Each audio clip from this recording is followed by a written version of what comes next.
Get this thing rocking. In the name of Jesus, as we are on the go.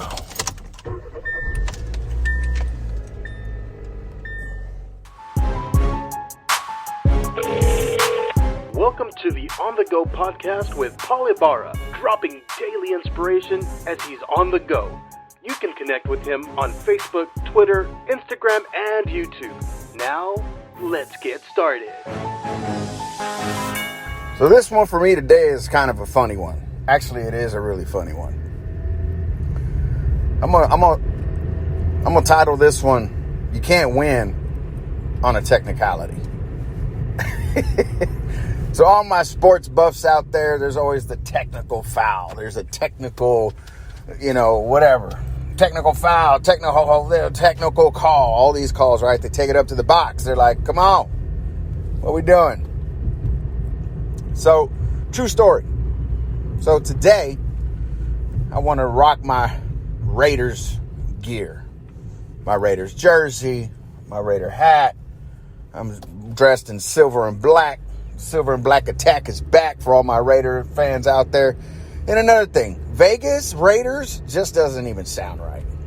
But I'm still a Raiders fan and going to always rock my Raiders, right? So, I kind of look at Raiders like Jewish people. They don't really have a home. They're just Jews. I think that's why Raiders are so unique, because they can go anywhere and still be Raiders. Anyway, that was a side note. So, last night, I was out and doing business, and my wife called me and said she was on her way home, and then she called me again and said, "Okay, I'm home," because we like to check in and make sure everything's cool, right? I'm sure many of you do that as well. And so I said, "Baby," I said, "do me a huge favor. Tomorrow I'm going to rock all my Raider gear." She's like, "Okay, cool." I said, "Can you wash my gray thermal so I could wear it underneath my jersey?" She said, "Yeah, for sure." So today I'm all excited. I'm getting ready to throw on my Raider gear. I'm like, "Babe, did you wash my thermal?" She goes, "Oh my God,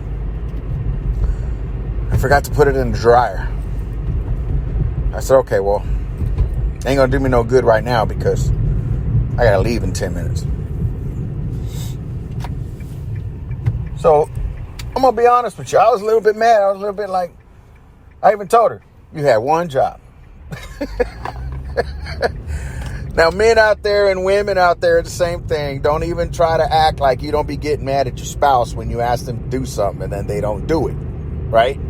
So let's just say a husband says, "Hey, I'm going to check your oil or go give you a tune-up," and then you never do. Or, "I'm going to go put gas in your car," and then they don't. And now the wife's mad because now she's got to be late for work or dropping the kids off to school, whatever, right? So there's these things that we do and we're like, ah. So I'm getting dressed. I start praying. I'm like, "Lord, okay, there's a lot of things that I've left undone in our marriage as far as like emotional or, rebuilding the house, doing a remodel or whatever, right? I mean, right now we still got tile that's on the ground that doesn't have any grout in it. We'll be working on that this weekend. Anyhow, moving forward. So I'm praying and I'm thinking, I'm like, okay, let me just relax. And so then my wife says, "Hey, I'm really sorry that I didn't get it done for you." I said, "That's all good. No worries." I said, "I had another long sleeve gray shirt that I could use." And so she says, "Well, technically I did what you asked me to do." And I said, "No, ain't happening." She said, "I washed it. You asked me to wash it." And I'm like, "You are not going to win on a technicality." So that's where I get this topic today. You are not going to win on a technicality in your salvation, in your walk with Christ, whether you're a believer or not. Even the unbeliever, you are not going to win God or win a situation all the time from a technicality. You're not. You're not. So I drive a bus. I drive a school bus. And I'm a life coach. People say, how can you be both? Just shoot. Driving a school bus, teaching more about life than anything else. So I got this kid. Good kid. And it dawned on me this morning why he got in trouble yesterday. Because when you get in trouble, you get moved to the front. Well, one of his friends got moved to the front a couple weeks ago for cussing. So he keeps telling me, Mr. Paul, when is such and such coming to the back? I said, he's not. That's his seat for the rest of the year. He said, well, can I move up? I said, no, you've got your seat. I said, I already moved you up a few seats a couple weeks ago because we did some rearranging. And so yesterday morning, I go and do my child check. What that means is when we drop our kids off, we got to check the bus, make sure there's no children passed out or no belongings left behind or any kids just sleeping or something. And as I go walking through, I find this pencil stuck in the seat with a bunch of stabs around it. And this same kid prior to that, a few days ago, says, why can't I just sit wherever I want? I don't do nothing bad. And I found that pencil. I confronted him yesterday. I said, you got something to tell me? He said, no. I said, you didn't do nothing with a pencil? He's like, I don't know. And I'm like, listen, I need truth. Did you do it or not? He said, yes. I said, why'd you do it? He said, I was bored. I said, you were bored. Again, you're not getting off on a technicality. Just because you're bored doesn't mean you do what you want. You start sticking pencils in the seat. So I said, okay, well, you're on a write-up. He said, okay, I understand. And I'm thinking, this kid, nah. And so this morning, as I'm getting ready to go and getting ready to rock, I'm like, and it dropped in my spirit. He did everything in his power to get moved to the front. He did everything in his power to get moved to the front. Well, guess what? Either way, he ain't winning on a technicality. Funny stories, but it's so true in life. We want to win on a technicality sometimes. We want to say things like, well,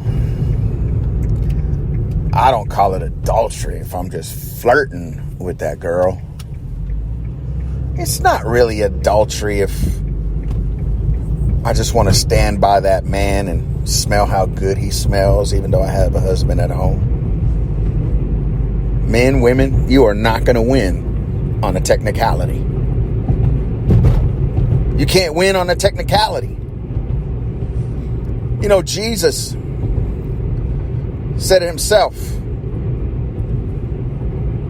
He says that there will be people saying, Lord, I prophesied in your name. I did good works. I fed the poor. I did all these things, and I went to church and I looked good. I wore a tie every Sunday to church. I looked like church people. I did it all. I did it. I did it. And Jesus said, I never knew you. You're not going to win on a technicality. You see, I can do some podcasts because this ain't the only one that I do. I do Coach's Corner. So follow me on there also. It's Coach's Corner, 'S, with Paul Ibarra. And I also do one called Soul Fit with a co-host named Chrissy Moore. So it's Soul Fit Podcast, SOLFIT. You can even find us on Pandora. I could do all this. I can preach on Sundays. I can build a church. I can lead people to Jesus. But if Jesus don't know me, I'm not going to win on a technicality. I'm not going to win by saying, but Lord, I did all these things, man. And I'm preaching to myself today, guys. How well does Jesus know us? We may say we know him, but how well does Jesus know us? I want you to ask yourself that question. How well does Jesus know me? So with that being said, this is Pastor Paul, your life recovery coach. Remember, guys, if you need me, let's get you on a complimentary session. Let's see if Set Free can't help you work these things out. All right? Hit me up. God bless. See you on the next On The Go. Deuces.